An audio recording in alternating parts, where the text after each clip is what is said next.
So student, now let's see our last problem of practice set 2.4. आता 2.4 चा हा शेवटचा प्रॉब्लेम आहे. बघा, काहीच हार्ड नाही आहे, खूप सिंपल आहे. प्रॉब्लेम जितका दिसायला हार्ड असतो तेवढाच तो सिंपल असतो. तर चला बघूया आता 7 प्रॉब्लेम. बघा काय दिलेलं आहे यामध्ये.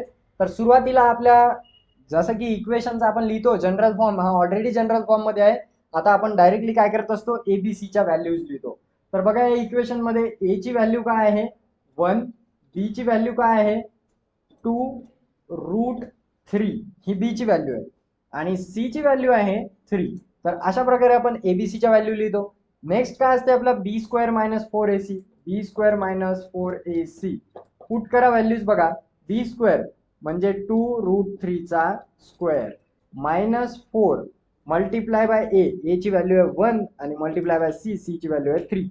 तर बघा उत्तर काय येतं 2 चा स्क्वेअर होतो 4 मल्टिप्लाय बाय 3 चा स्क्वेअर, √3 चा स्क्वेअर काय येत असतो 3 येतो. म्हणून मी आता इथे लिहिणार 3 मायनस 4 1 जा 4 आणि 4 3 जा 12. सो इथे येणार 12. बघा आता 4 3 जा 12, 12 मायनस 12, उत्तर आलेलं आहे 0. म्हणजे बघा b square minus 4ac equals to आलं 0. तर अशा प्रकारे सिम्पली आपला आन्सर 0 आलेला आहे. आता पुट करू फॉर्म्युल्यामध्ये व्हॅल्यू. तर फॉर्म्युला लिहून घेऊ x equal to minus B plus minus square root of B square minus 4ac divided by 2a. तर बघा स्टुडंट्स, आता सिम्पली या फॉर्म्युल्यामध्ये जर का व्हॅल्यूज पुट केल्या तर मायनस बी म्हणजे आता बी ची व्हॅल्यू आहे 2√3, ही पुट केली आपण, प्लस मायनस आणि बी स्क्वेअर मायनस 4ac ची व्हॅल्यू तर आलेली आहे 0.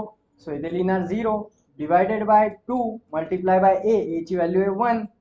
तर बघा x equal to minus 2√3 divided by 2 1 जा 2. आता इथे बघा 2 2 कॅन्सल.